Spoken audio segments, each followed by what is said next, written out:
I know you felt it. Green and white, white and green. Who are we, the Celtics? Who are we, the Celtics? Who are we, the Celtics? All right, technical difficulties are through the roof at this point, but we are back. Another episode of Boston Celtics Game Day Recap. I'm your host, Guy DiPlacido, and the Celtics absolutely demolished the Toronto Raptors. Final score 121-102, and this was a game that was absolutely run by the role players. This was a fun one to watch through and through. I'm going to follow today's podcast a little bit different. There are really no negatives to take about this game besides the fact the Celtics turned the ball over a bunch. We're going to skip right past that. Just talked about it there. So we are going to talk about player of the game. We'll talk about all the highs. And really we'll talk about where the Eastern Conference has shaped up because the standings are officially set. I do want to talk about Jaylen Brown in this one as well because he is injured, and we're going to talk about it all. But to get things started off here, got to give player of the game to Sam Hauser. This was a career game. Best game he has played in the NBA. 26 points, 5 rebounds, 2 assists on super efficient shooting numbers. 10 of 16 from the field, 6 of 12 from 3. Obviously, the Celtics know what they have in this kid as far as three-point shooting goes. Very good, been very efficient pretty much all season long. In the 40% range. Tonight, 6 of 12 from 3. However, the part that jumped out the most to me was his off-ball movement in this one on backdoor cuts in general. He had 3 thunderous dunks. Looked so good out there. Defensively, solid. Offensively, moving everywhere. Finding open spots for shots, but he was also finding guys for open shots after he dove in. So really overall, complete game from Sam Hauser. Best I've seen in a long, long time. Probably, again, his NBA career. Really solid game from him. And then you've got Peyton Pritchard, our other little white guy that went out there. And first game back in a long time after being injured, he came out 22 points, 4 rebounds, 5 for Peyton Pritchard. Again, Sam Hauser, very efficient shooting numbers. 9 of 14 from the field, 4 of 8 from 3. This is Peyton Pritchard's favorite matchup. Give him a matchup against Van Vliet, and he is going to torch him. This was another really solid performance from him. This is a game, obviously, no Marcus Smart, no Malcolm Brogdon. Jaylen Brown, who we'll talk about at the end of this, didn't play either.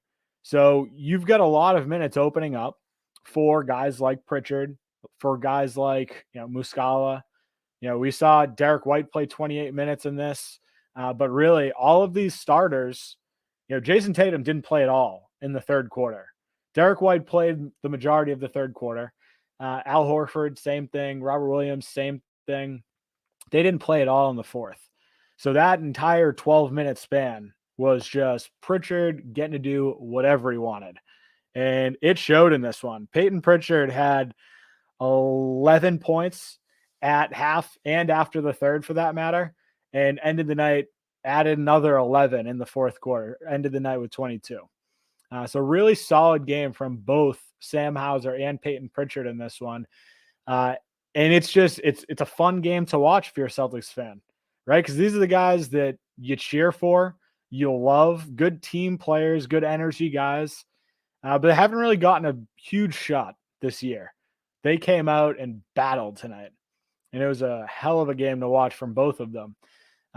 Now, in the first half, Jason Tatum did play, and this was one of the best games that I've seen from him in a long time. 21 points, 3 rebounds, 4 assists, and the shooting numbers were incredible. 7 of 12 from the field, 0 of 5 from 3. Take that as is, right? Take out those 5 three-pointers that he missed. He was 7 of 7 from 2, and 3 of them were and ones that he hit. This guy was super aggressive. This was the best shot selection game we have seen from Jason Tatum in a very long time. Very long time. Absolutely loved how aggressive he was. This was a big night for Jason Tatum. It was the release of his new Tatum ones, the Zoo print. So they are officially open to the public. So he had a big launch party, gave shoes to everyone within the Celtics organization for the most part. And he came off and put on a clinic in that first half. He did all of that, 21 points, 3 rebounds, 4 assists in 20 minutes. And again, it's not just the fact that he's scoring, but he was making the right plays. Offensively, he looked great. Defensively, he looked engaged. You gotta think this is obviously a game where the Celtics came out, scored 120 points. Offensively, great, right? We held the Raptors to 102. And honestly, if it wasn't for a really tough third quarter, it would have been under 100. Gave up 33 points in the third, right? But we gave up 16 in the first, 24 in the second, right? Like these are really, really good defensive quarters for the Celtics. A lot of it stemmed from your main guys. Robert Williams looked great. Jason Tatum looked great. Robert Williams, great, right? All of these guys stepped up, played a great, complete game. And it started early because, again, that third quarter, we didn't see any Tatum. Fourth quarter, we didn't see any starters outside of, Sam Hauser, if you want to put him quote unquote starter. He did tonight. But really solid game overall. Then you've got Derek White, who, the shooting numbers aren't really there. It's not off the charts. I put decent amount of money on him getting over 13.5 points in this one because of the fact that Jaylen Brown, Malcolm Brogdon, and Marcus Smart were not playing. I figured this is a no-brainer. Let's go all for it. And he ended up with 12. However, 10 assists, 6 rebounds. He was efficient, 4 of 7 from the field, 4 of 5 from the free throw line. He was getting everybody involved. Absolutely everyone involved. Struggled with the turnovers today. So did pretty much everyone else on the team. Every single starter had at least one. Al Horford was the only one with only one. But you've got, Jason Tatum, 3, Sam Hauser, 3, Time Lord, 2. Right? So everyone had turnovers. Derek White certainly struggled with it. Toronto, to their credit, it's one of the things they do really well with. However, they didn't capitalize on it. Why? Because the transition defense was excellent in this one. And it starts with guys like Derek White who are constantly sprinting their ass back and making sure they're stopping anything at the rim.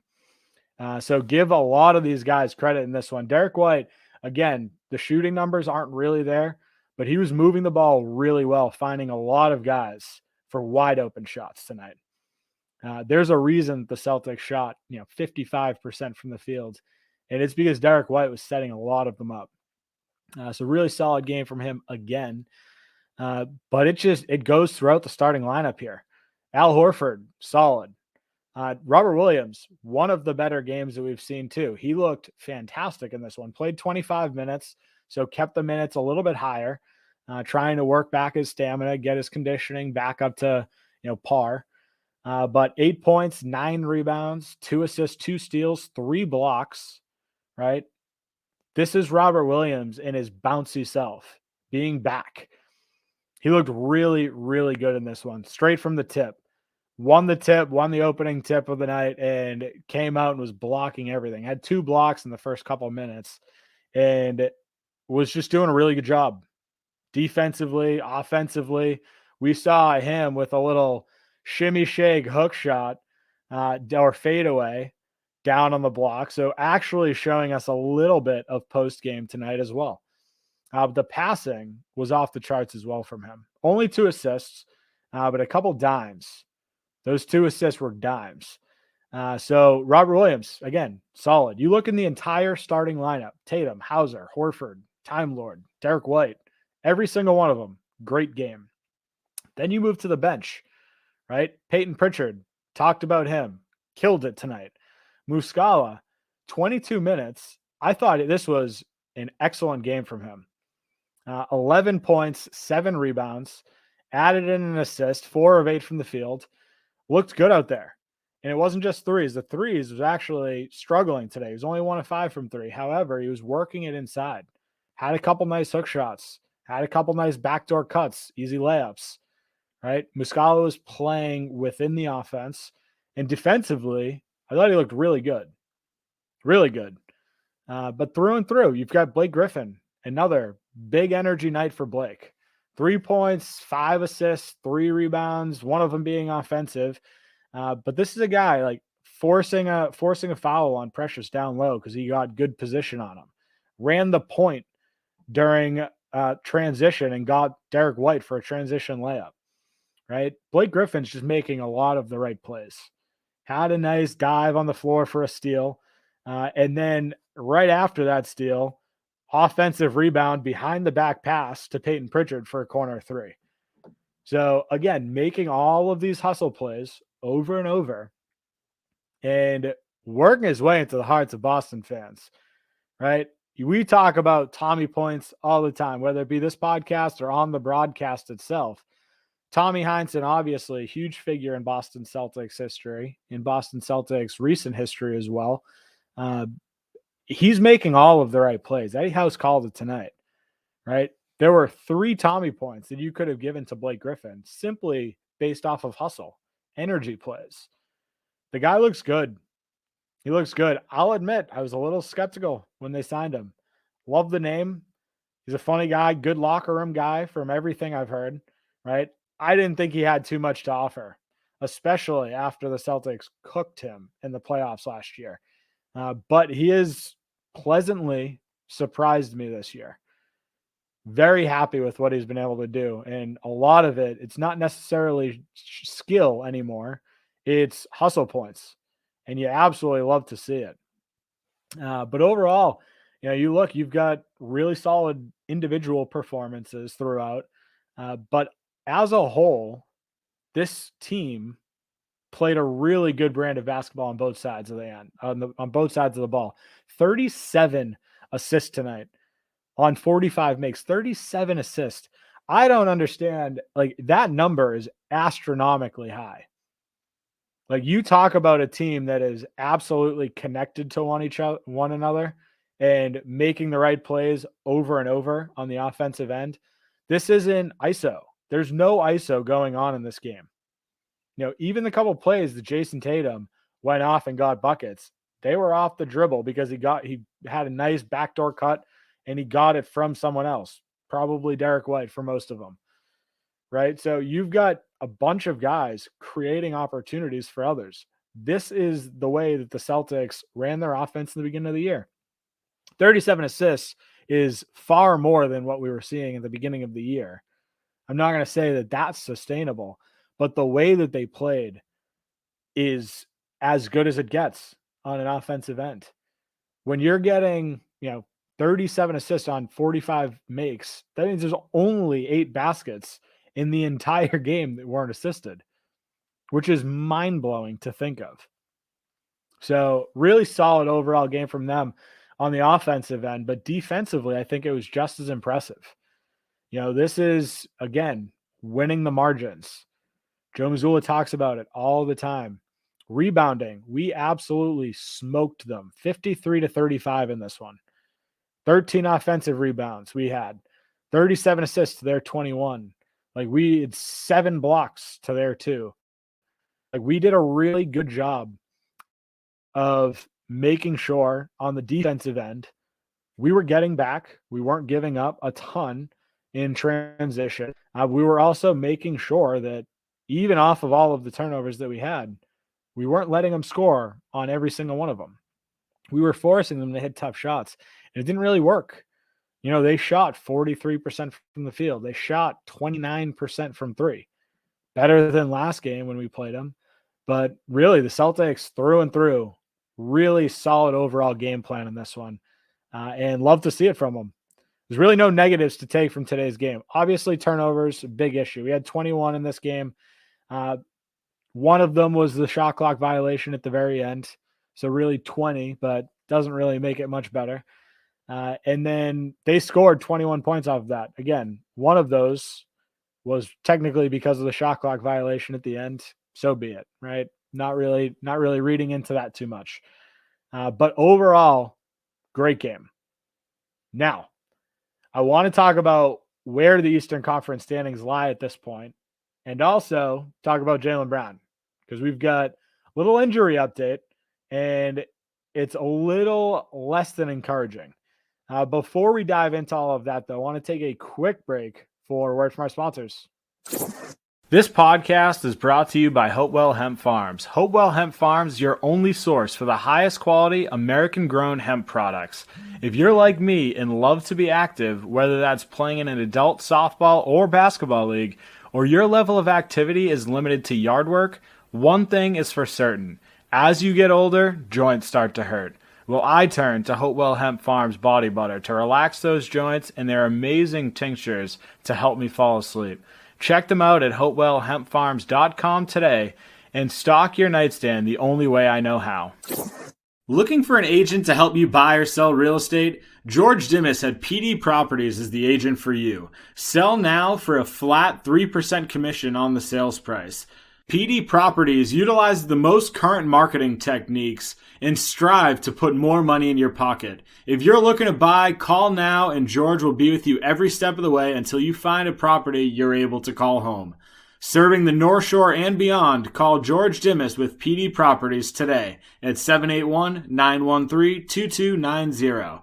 That's 781-913-2290. All right, so let's talk Jaylen Brown. So he was watering his plants and a glass vase fell, broke, shattered, and he picked it up, cut himself, got 5 stitches. So he actually missed today's game because he was hurt. This was not, he showed up, he had it covered, and it doesn't look good. He expects to be back by the start of the playoffs. So he's going to be out on Sunday's game in Atlanta on Easter. But he's expected to be back by the start of the playoffs. Now, I don't think it's going to be super serious. He doesn't think it's going to be super serious. However, you can't really talk about it and not say it's at least a semi-issue, right? Do I think that it's going to prevent him from coming out here and still putting up 25 points a game in the playoffs? No, I don't. Still think he's going to do it.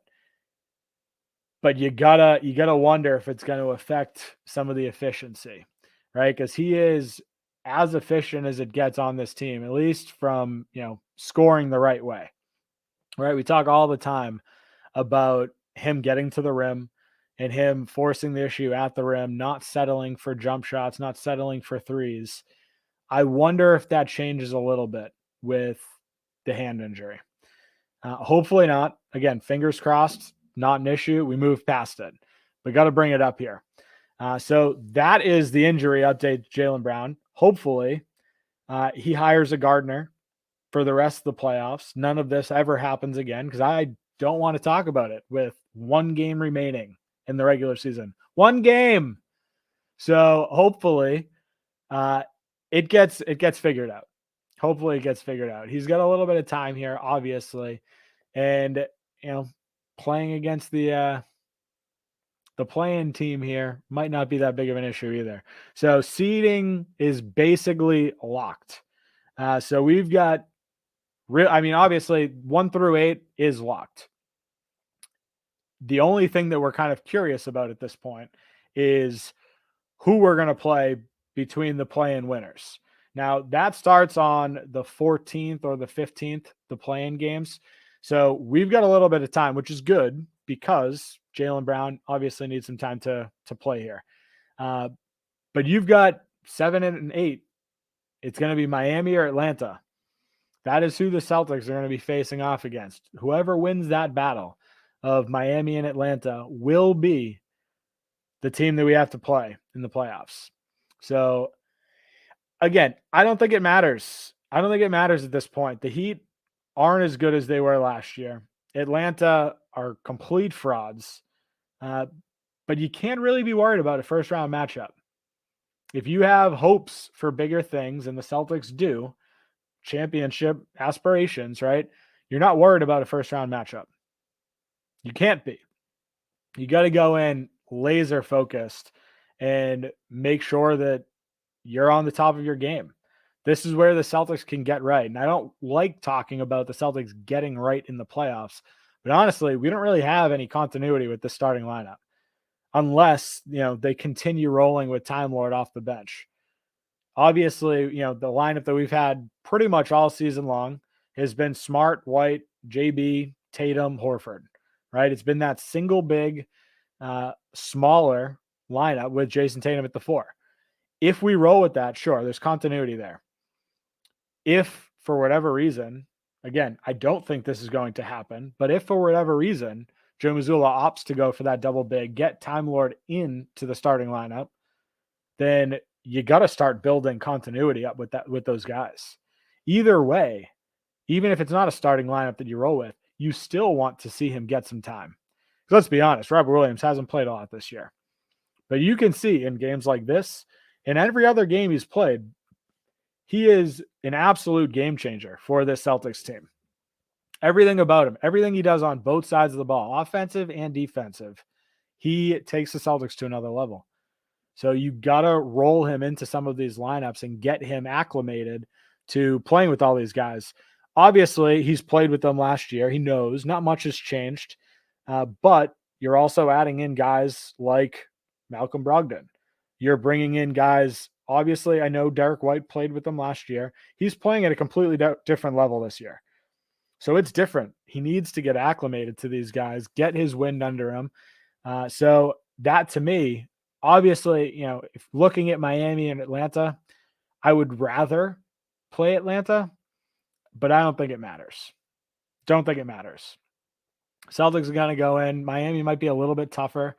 But honestly, from a scoring perspective, Miami is the only team in the play-in game or playoffs that have a negative scoring differential on the season. On the entire season, that's a huge sample size, right? They're the only team in that picture. So it's not a team to be super scared about. It's not the same team. Are they tough, physical? Yes. They'll grind it out on the defensive end. They'll hold teams to lower scoring totals. But so will the Celtics. So be it. All right. That's where we're going to wrap things up for today. Fun game for the Celtics. We saw Peyton Pritchard, Sam Hauser, a bunch of role players go off. It was a fun one if you're a Celtics fan here, which assuming you are listening to this podcast. But that's where we're going to wrap things up. If you haven't done so already, guys, make sure to follow me on Twitter at NBA Celtics Guy. Follow our Facebook page, Boston Celtics Till I Die, and our YouTube page, Boston Celtics Game Day Recap. And as always, if you haven't done so already, make sure to rate and review the podcast. 5-star written review. Have a great night, Celtics fans. We'll talk on Easter Sunday, final game of the regular season. Let's go. Yeah, you couldn't help it. I know you felt it. Green and white and green. Who are we, the Celtics? Who are we, the Celtics?